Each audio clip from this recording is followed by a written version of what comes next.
Hey everybody, and welcome back to the HornCraft server with me, Johnny Horn.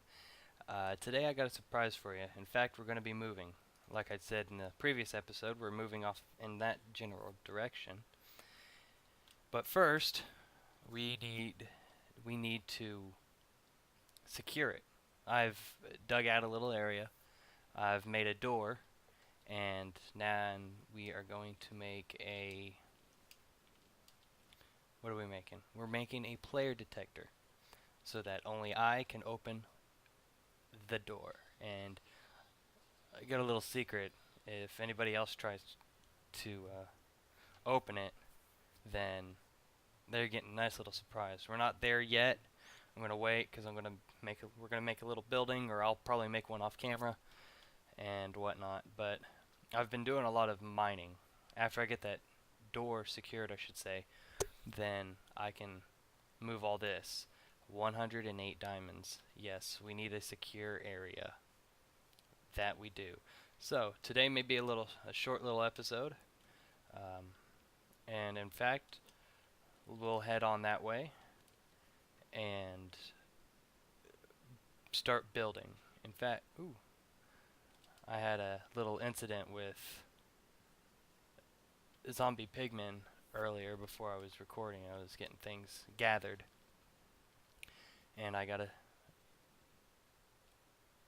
gold nugget. Well, we have reached our destination, and I have my lever. Yes. So, here's our door. We're going to, right now, place that. There we go. Now, we are in our lovely house. I've dug this out. This is just going to be one level. We're going to have some more floors up top also. I'm not sure. I still need to dig out all this stuff, and I may make it a white room, a white floor, be like a sanitary room or something.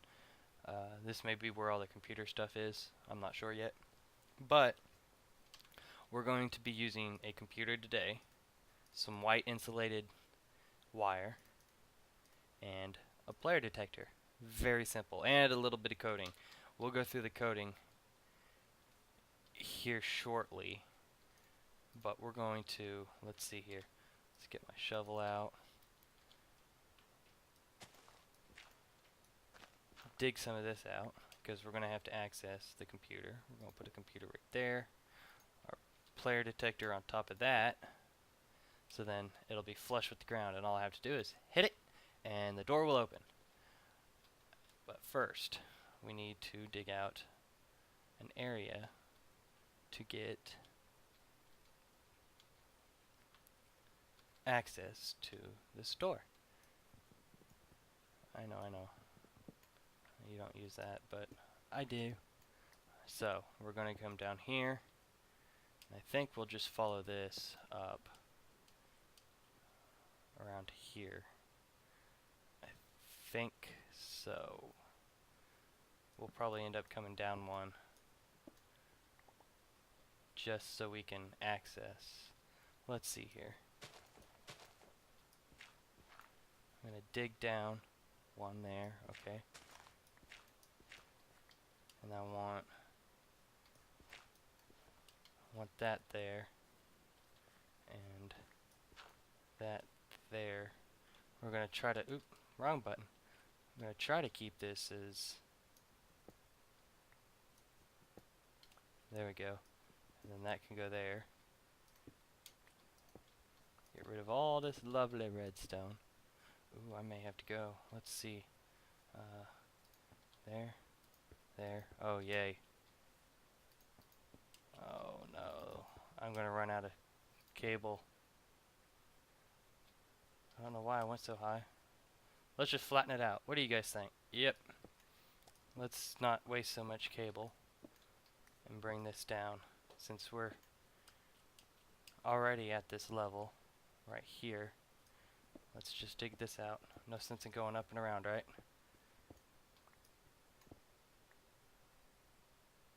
So let's see, I need some that. Alright, So now let's try this again. Here, here, here, here. There we go. Let's go fly out.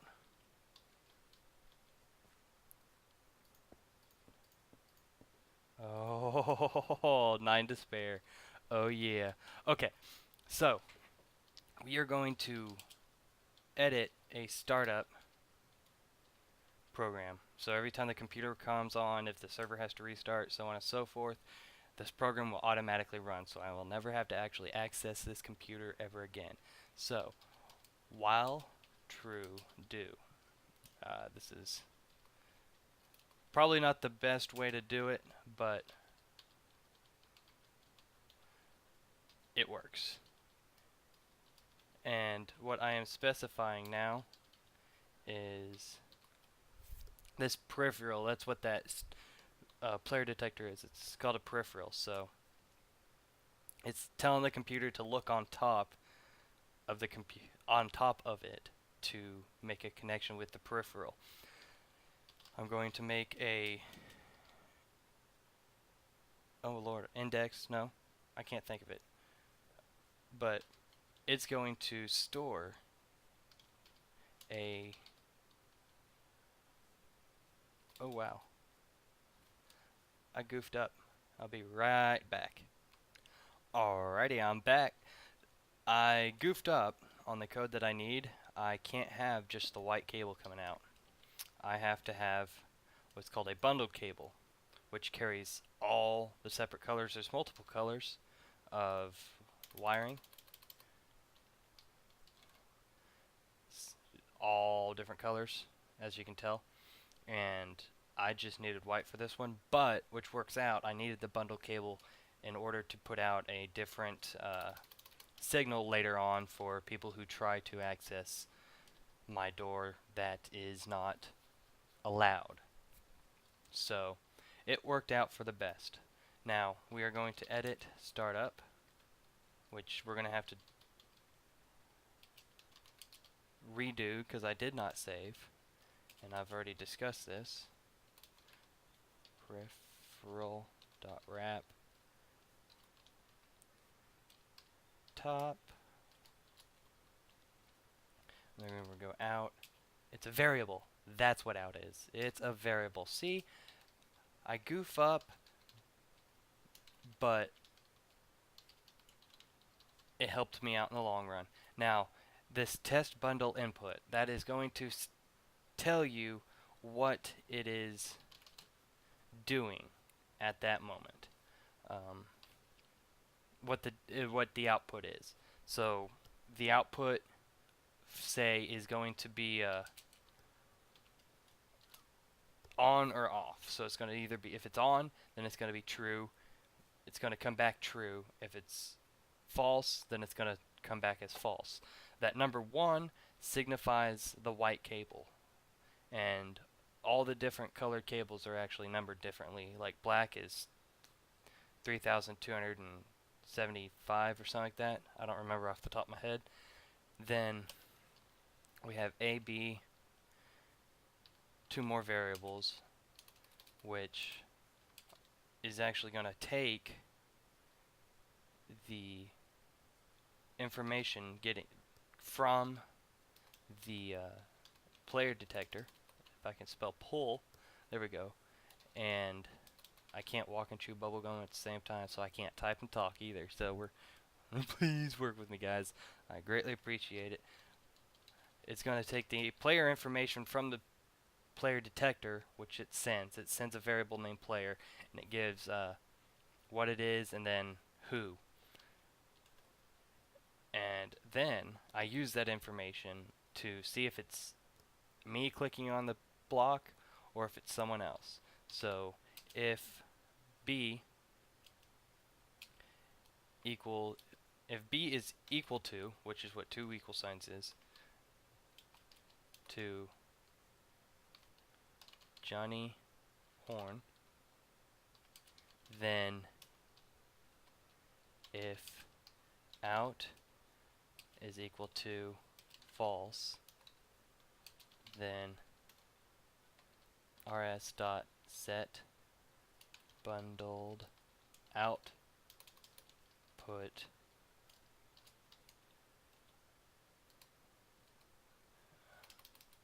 let's try this again. Left. Yeah, so I goofed up. My output is actually left, not right, so I need to move this over here to left, this back down to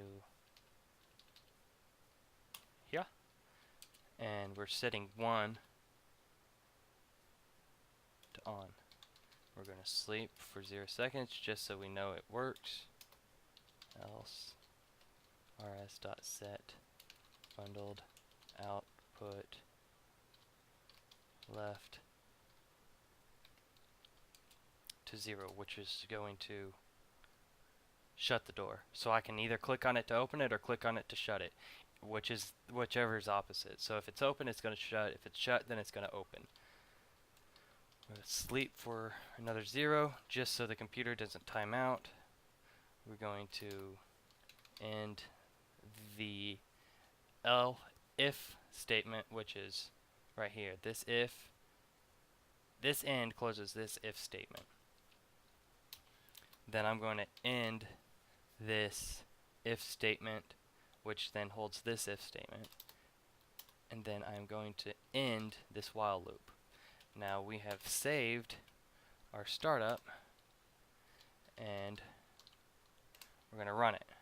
Running's now. So if I sit here and click on it, it opens, it shuts, and then if I click on it again,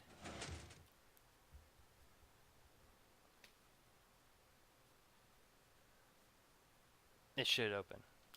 But I've had an error with my door, and I do not know why. I will be back. Sorry about the cuts, guys. Alright, and I'm back. I finally figured out what was causing the issue with that door.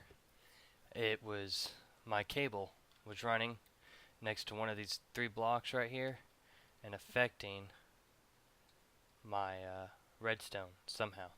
But I figured it out. I traced it back, flattened everything out, moved this back one because I thought that was the problem, but it turned out not to be. I thought it was because it coming down here, but it wasn't. But it works now. I'm leaving it be, burying it and letting it go, and I will show you now that it does work. Place some torches so mobs won't spawn, just in case I needed access again. And then barrier up, place my blocks there, and we'll place another one there, and we'll right click, and again. For some reason I have to click twice, but it works.